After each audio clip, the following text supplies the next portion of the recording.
Thank you very much for clicking this video. It's me again, teacher Adah Jules na paos version. Hi teachers! How are ya? Welcome back to my channel, and if you're new here, welcome. I'm teacher Adah Jules of 51 Talk, and I post videos about 51 Talk. So if you want to know more about our company, just click the subscribe button below and hit the notification bell so you'll be updated every time I post new videos.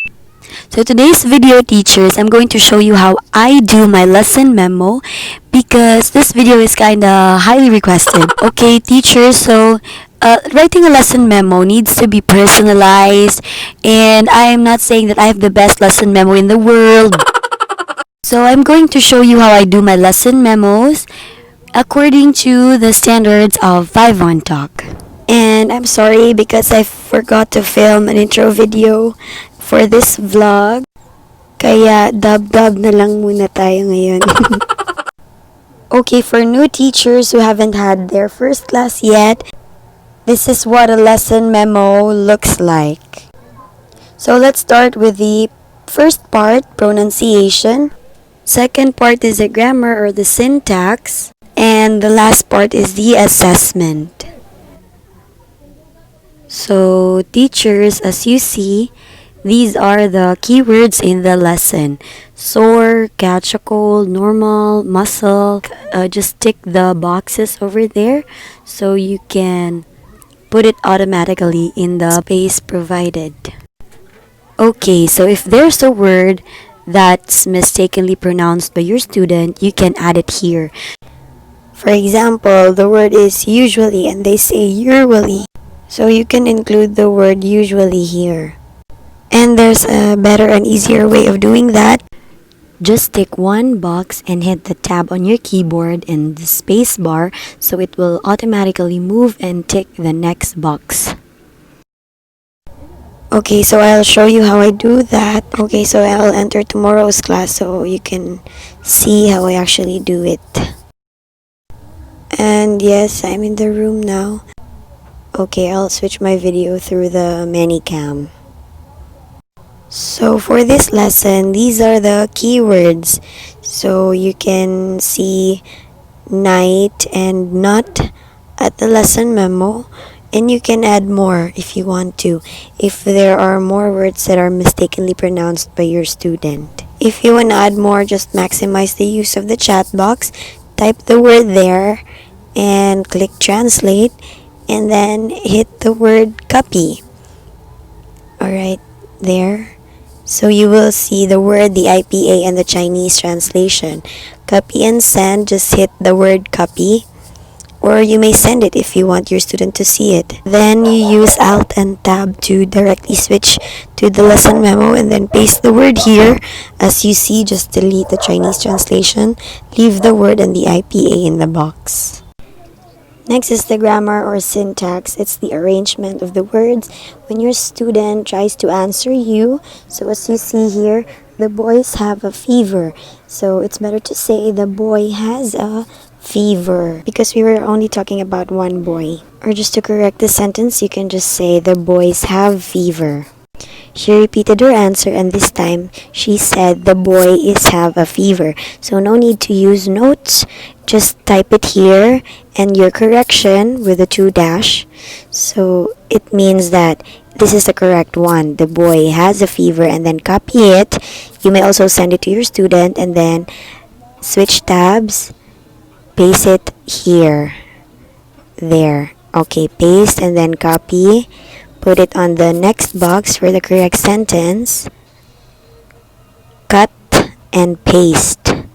So I'll just copy you said and paste it on the next box. And just do the same with it's better to say. There, it's better to say hey.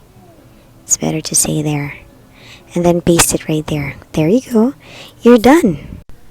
Remember, teachers, that if you think the student didn't have any errors or corrections, just put suggestions in this part, okay? Instead of putting none or no corrections or guided during the class. What? Teachers, writing a relevant lesson memo can lead you to a very serious complaint. So if you don't want that to happen to you, then stop doing that if you are doing that. Now let's move on to the last part of our lesson memo, the assessment. So here you're going to rate the student according to their performance. So for students who can only speak 1 to 2 words like yes, no, okay, especially when the pronunciation is unclear, I'm going to rate the student B. And when they still don't know what to do with the tasks, you still have to guide them. That's B. Example, what's your name? I'm fine, thank you. And you? So that's B. That just means they still have a lot to learn from you and they need your help. Now for B+, they can understand and answer common questions like what's your name? How old are you? How are you? Are you happy today? And they can also do some tasks by themselves. So for A-, when you say that you're going to have a role play, they already know what to do and they can also answer some follow-up questions. They can converse with you in English. The pronunciation is really noticeable and there may be errors. For A students, they have the capability of reading longer passages and explaining or answering the questions regarding the passage that they have read. But of course, there may be errors with the grammar and pronunciation. Out of thousands of classes that I have conducted, I think I've only given more or less 50 students the A+ grade. Because A+ students are very fluent in speaking in English and they already have good pronunciation, they're very spontaneous with whatever they answer you, they can even ask you some questions and they just want real conversation with you. For the general evaluation comments, make sure that it really suits the class performance of the student. So if it doesn't, you can change it, just click the word change there and the sentences will be changed. You may also add some sentences or phrases here so it will be more personalized. Just don't ask your student anything, especially flowers. So when you click the latest 5 weakness, it will show you the student's weaknesses based on the 5 It will show you the latest 5 weaknesses of the student based on the previous 5 lessons from the teachers before you. So this student is my regular student and I'm the one who gave these evaluations to her, and based on her weaknesses, you can really tell that she tries her best to answer the questions being asked.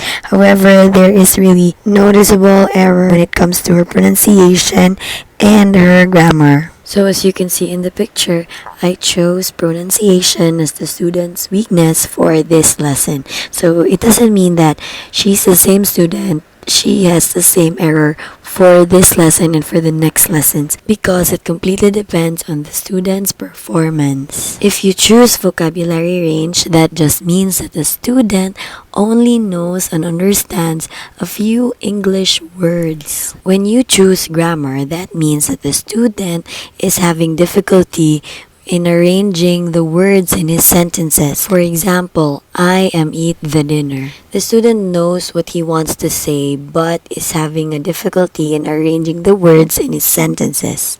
For students with noticeable pronunciation errors, I usually write another suggestion here which says focus more on the words with L, like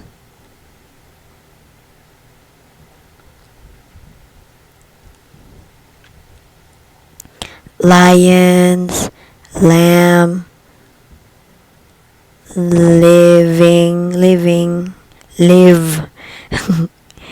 lost, love,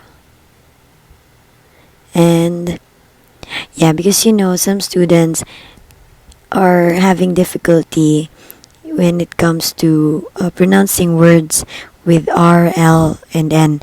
And one of my regular students is very good at conversing in English. However, he can't read the words with L properly. So this is for him. So this is the most common misconception, listening. The listening here doesn't mean that the student doesn't listen to the class. This only means that the student's listening skill needs to be improved. Say for example, the word is drum set, and the kid says, Mom said, drum set. Mom said, drum set. Mom said.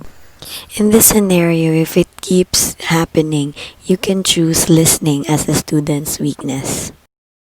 So if you choose fluency, this means that the student is already very good at speaking in English. They have expanded their vocabulary range and hard for them to arrange the words in their sentences. In short, the student can express himself articulately in English. But of course, there will always be areas for improvement, so you choose fluency. And that's it for this video, teachers. Thank you so much. If you've reached this part of this video, thank you. You are amazing. So I'm very sorry for my voice. I've been editing or I've been dubbing this video for a week now.